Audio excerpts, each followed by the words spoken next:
Hey everybody, it's Jason from the Texas Gun Vault 2, and once again we're out here in the garage for an upcoming projects video. And it is hot out here tonight, and you might see me sweating just a little bit, and I apologize. I know that is gross, but I don't want to turn on the fan because it's too much of a hum in the background typically when I film these, and I know it gets a little bit annoying. But today I have an upcoming projects video because I went and saw two of my good friends about guns, and I returned some things that I have finished reviewing of theirs, and they had some more stuff for me to take to make videos with. And so I'm really excited to show you what I was able to pick up today and what's kind of in the queue now for upcoming things. And as you can see from the wall behind me, it's pretty empty and pretty barren. And I was actually getting a little bit worried because I had worked my tail off to get through all of the reviews, and I did. And I was like, oh no, what am I going to do now in case I can't see my friends? And, you know, they're busy. They got their own lives and things. So I still got to be making content. So I do have a list of other non-range report reviews to do. I have some tutorial videos I want to do, some guns for beginners videos. But my friends came through, and I was able to go see them. I saw Jack number 1 and D. And I'm really excited to show you what I have on the workbench today because it's the entire spectrum. You know, one of the things about my channel that I think I get typecast as is a gun snob. And I'm not a gun snob. I love all guns. In fact, I love learning about all guns. Everything from the most expensive, rare, and unique pieces all the way down to the cheapest Saturday night specials, because all of the guns that I review hold some interest to me because they reserve a spot in the history of firearms in some way. Sometimes they're mechanically interesting. Sometimes they have a story behind them. Sometimes they're the same model that was used in some type of war, battle, or event, you name it. And it's just cool to talk about that. Because for me, guns and the excitement about guns is not necessarily the shooting of the guns, it's the talking about the guns. It's the mechanics, it's the history, it's the, I don't know, it's the atmosphere and the symbology of guns that interest me. In fact, I have a lot of guns in my personal collection that I've never shot. Some of it is I've never gotten around to shooting them, but also some of them I don't want to shoot. And I know that's crazy to some people. I am kind of a geeky collector, and that's just the way that I kind of organize my firearms habit. But I decided to review one of my guns, which we'll talk about, and then I'll show you what I picked up today. So let's start off with one of my guns. Now, this one's probably not going to be too exciting. It's not like super rare. But I recently reviewed my friend Jack's M&P Shield Plus Performance Center, but it had like a compensator on the front. And I mentioned in the video, which you guys have not seen yet, which won't be released until like the end of next year because I'm that far ahead on videos. I mentioned that I personally carry a M&P Shield, and so I'm going to make another video of the guns of my carry collection, which I haven't gotten through all of them. And this is my M&P Shield Plus Performance Center, but this is the, I guess, the shorter one. But it has the ported barrel on it, and this is one of my favorite guns to carry. I love this thing. It is thin, it is small, and it holds, I think it's 13 rounds in these magazines. And these magazines kind of remind me of the HK-P7 mags. Oh, by the way, I know there's going to be some safety Sallies out there and being like, oh, You're pointing a gun at the camera. Guess what? No one's behind the camera. So if you're a safety Sally, I'm not flagging you because you're not actually here in my garage, and guns can't project bullets through the internet in the space-time continuum. So I can point this because there's nobody behind me. In fact, all there would be is some drywall and a brick wall, and then it goes out to my backyard, and that's it. So I'm not being unsafe with my gun. This isn't unsafe gun handling. And yes, I clear every gun before I show it to you. But I don't have to show that because you're not in my physical presence. Anyway, I wanted to mention that because I know inevitably I'm going to get somebody to talk about it.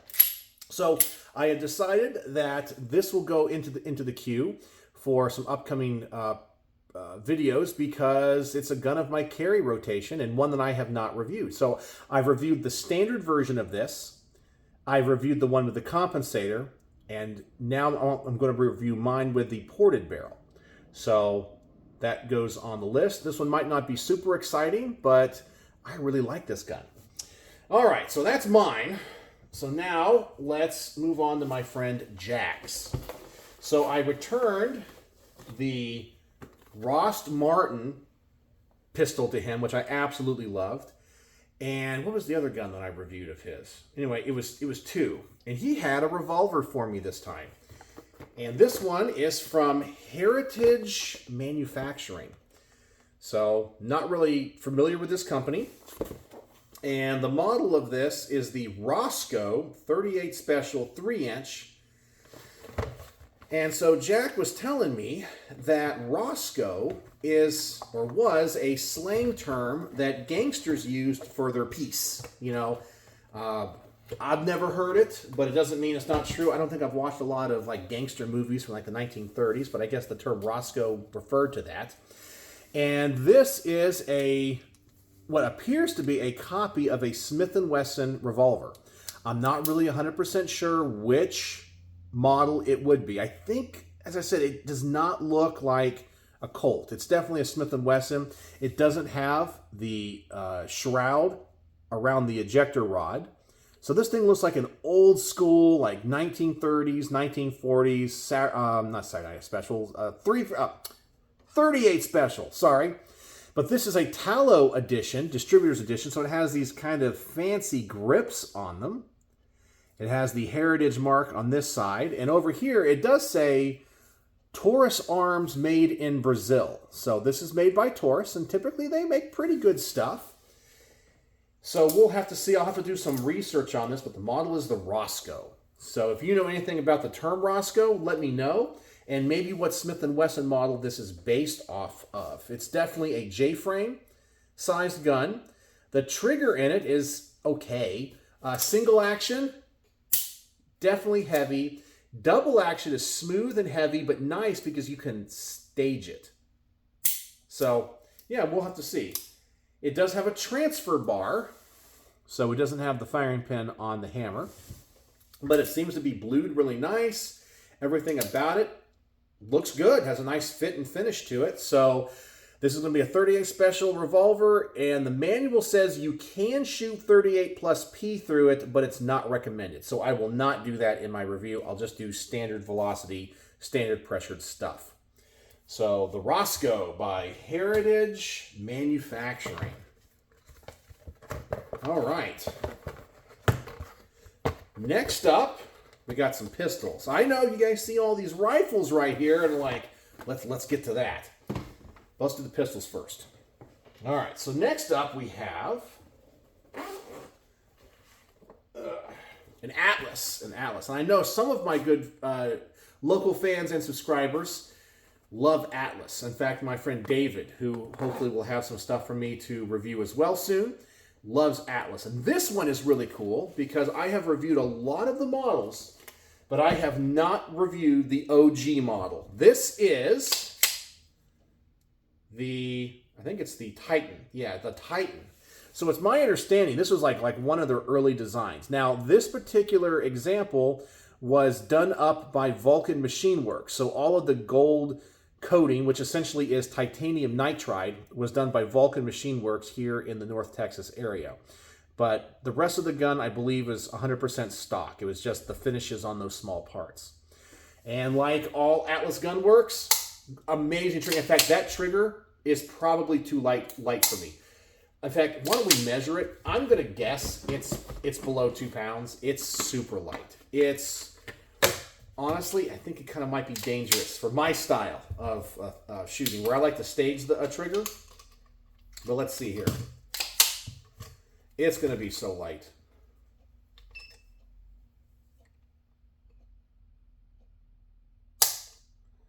It's saying 2 pounds, 2.3 ounces, but it feels lighter than that. It's around 2 pounds. So it's probably going to be a fast gun, and it's going to shoot great. All the Atlas stuff does, but I'm not really sure how this one stands out as compared to the other models. It kind of has the same styling, the same grip module, but we shall see. So the Titan Vulcan Machine Works edition from Atlas Gun Works. All right. Next up, I know some of you guys are going to love this one.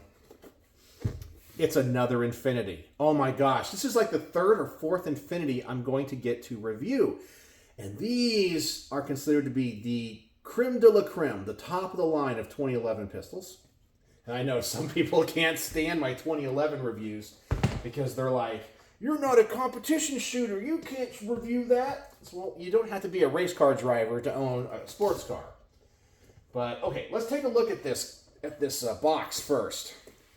Take a look at this one. And, you know, they always kind of go all out on their presentation. And there's that one. Wow. Yeah. Beautiful packaging. And this is the Cynical. Cynical, I think it's what it's, or how it's pronounced. We got the Infinity logo up here for the two eyes. And let's get that out. Let's move the box.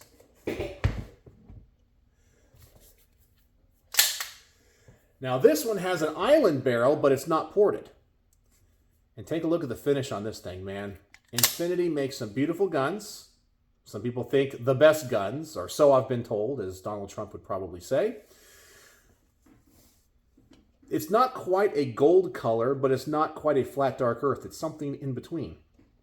And the thing about the Infinities that always impressed me is the detail to the small parts. Like, take a look at this barrel right here. I know my phone's not going to pick it up that great, but all the engravings and markings on the barrel hood, all the little small parts. I mean, it is a finely detailed gun. And it shoots great. I still think, though, the staccatos shoot better for me. It's just the way they are. But I do like something about this one especially, is the styling. Take a look at this. It has a little bit of a scallop here in the front. And for me, that makes all the difference in the world. I think that looks so much more attractive than just having a flat front end. So another Infinity, the Cynical Island barrel, but not ported. And this one does have the last round slide hold open. And it needs to be cleaned. I guess D had shot it. My fingers are dirty now. All right. That's the pistols. So now let's move to the rifles. Now, this next one, I think, is my favorite of the batch. Because you guys know I love HK. I love tactical guns. And that's definitely what this one is. All right. We have one of the new HK MR556A4s. And this one is an SBR. And that's another reason why I say I am the most blessed YouTuber out there. I know my channel is not the biggest. I know I'm not the most charismatic. But I get to shoot some of the coolest stuff out there. And to have local fans and subscribers that are willing to fill out all the paperwork so I can borrow SBRs and silencers and be put on trusts and all that kind of stuff, it means a lot to me. And you guys will never know how thankful I am. And I make sure that the people that I borrow guns from know that. Guys, I am humbled beyond words. I do not deserve to be able to do this. Okay? And so I just want to let everybody know that in no way do I think that I'm better than anybody because I get to shoot these amazing guns. I'm literally a nobody that just gets to document this journey and this experience for other people. So, but anyway, this is the HK MR556A4. So essentially this is the US version of the HK416. Now some people complain that it has the wrong barrel profiles and things, but this one actually looks like it has a thinner barrel profile. And I'm not even sure if the bore is chrome plated. It is, actually it is chrome plated, or it looks like it is from my perspective. So maybe they've really kind of upped the game here, but it has an adjustable gas block. And everyone loves these piston guns from HK. Now, the muzzle device has been changed out because we are going to run this suppressed. So I forgot which muzzle device this is, but I'll show you which suppressors I'll be running. But I love everything HK. This is going to be pretty darn sweet. I think it's a 10.5-inch barrel MR556A4 SBR. And that's going to be so much fun. I love HK, and what a beautiful, beautiful gun.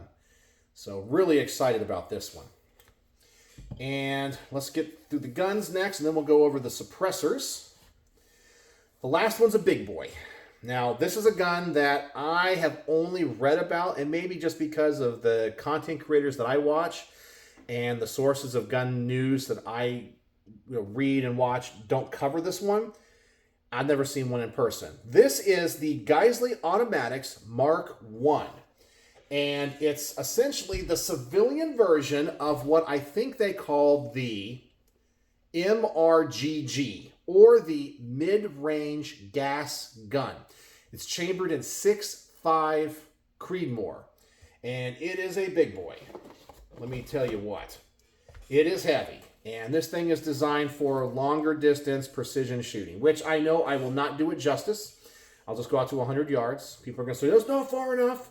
But I believe this one is actually unfired, and I get to shoot it for the very first time. I get to pop its cherry.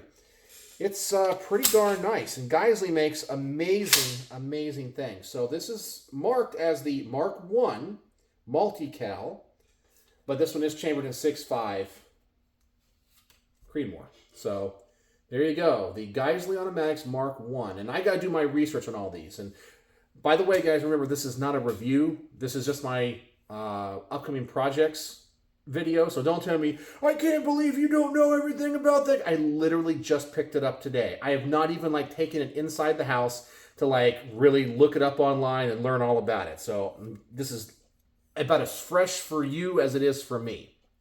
So we got this beautiful zero compromise scope on the top. I mean, this whole setup, if you just kind of run the numbers, this is one pricey piece of gear. So really nice. Can't wait to shoot this. And then we got the suppressors. Okay, so let's see what we got here. So for the Geissele, I guess the military adopted a Huxworks can called the Owl. And that's the official can that's supposed to go with this. But those are like hen's teeth. You can't find them anywhere, supposedly. So the two cans that Dee let me borrow for this, and I got to double check and see if I've reviewed these, because I have reviewed a lot of these Huxworks cans.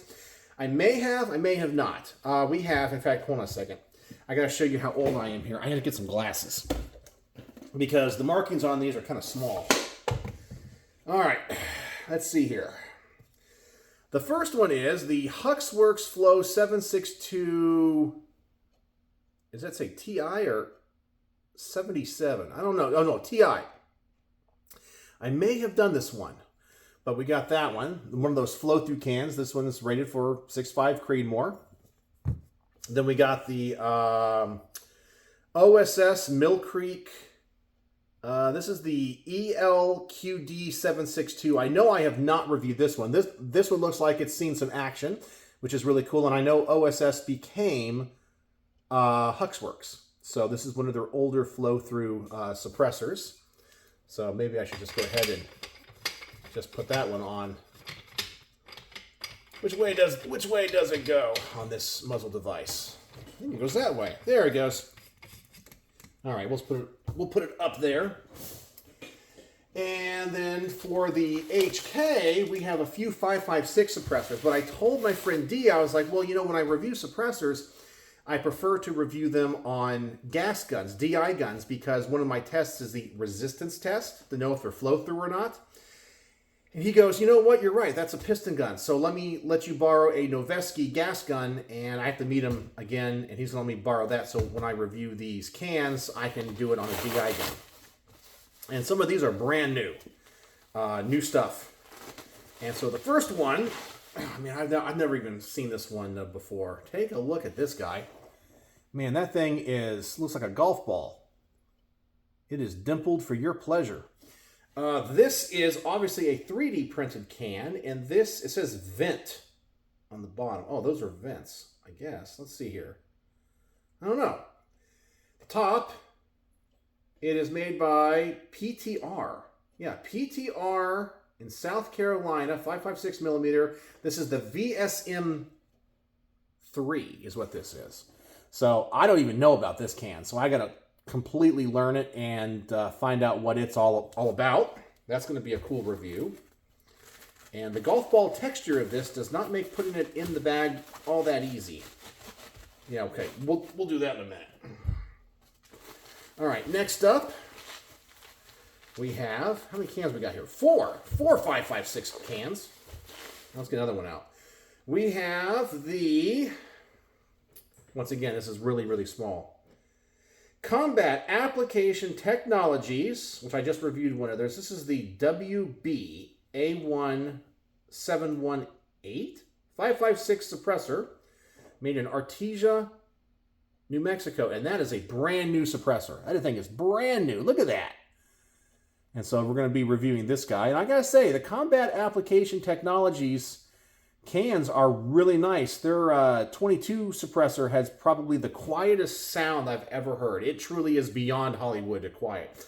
So they really do some serious engineering with these. And they have some irreverent branding, according to their website. They have some, I would say, non-PC names and marketing for these things. So there's that one. Next up we have, oh, look at this one. This one has some wavy lines on it.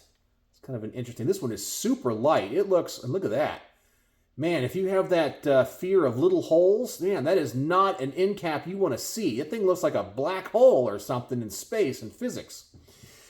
This is the Stealth Additive Works from Twin Falls, Idaho. This is the Ekron 556.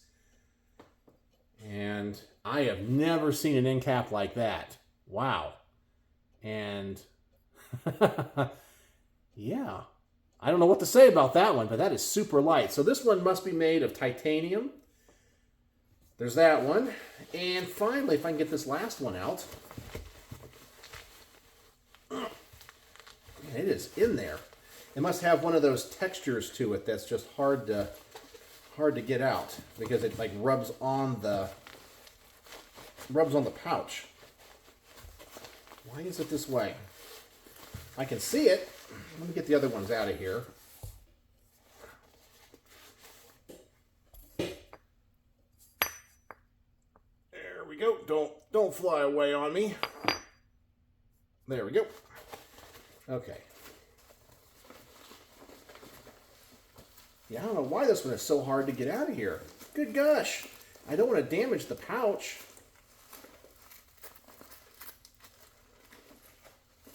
I don't know. Man. Okay, I'm not going to put this one back in here. Here it comes. Oh, yeah. It has one of those weird textures to it. Whew. There we go. Okay, here it is. Ooh, it is green. I like that. Here's that one. And this is the Force Systems. I guess that's what it's called. The Force Systems. And they're from Indiana. And, man, this is the Monarch. The Monarch Recce 556. So that's what this one is. So that's a cool can as well. So we have a lot of suppressor reviews. So I'm definitely going to have to talk to my sponsor, Mark from Brownworks, and be like, I need some 556. Because I got a lot of reviews to do, but I got to get this on a DI gun, not a piston gun. So anyway, I got a lot of stuff, and hopefully my friend David as well is going to come through because he showed me what he might be sending me, and I'll be picking up to review. It's pretty cool, pretty cool. So anyway, that's all the upcoming stuff. I am sweating like crazy. I got to put all this stuff back in the cases and all that, and kind of get it in queue and figure out what I'm going to do first. So. Thanks for watching this video. Let me know if you have any questions or know anything about any gun that I showed you tonight. And if you watch to the end of this video, it is going to be, or the word of the day is going to be overwhelmed. Overwhelmed is the word of the day because I am overwhelmed and so humbled by the kindness of others. So I am the luckiest gun tuber in the world, and I get to shoot things and review things nobody else does. Nobody else does. And so anyway, thank you for everybody that makes all this happen. Thank you for everybody that supported the channel in the past. You guys blessed me beyond words. So there you go. Let me know any thoughts in the comment section below. And as always, thanks for watching.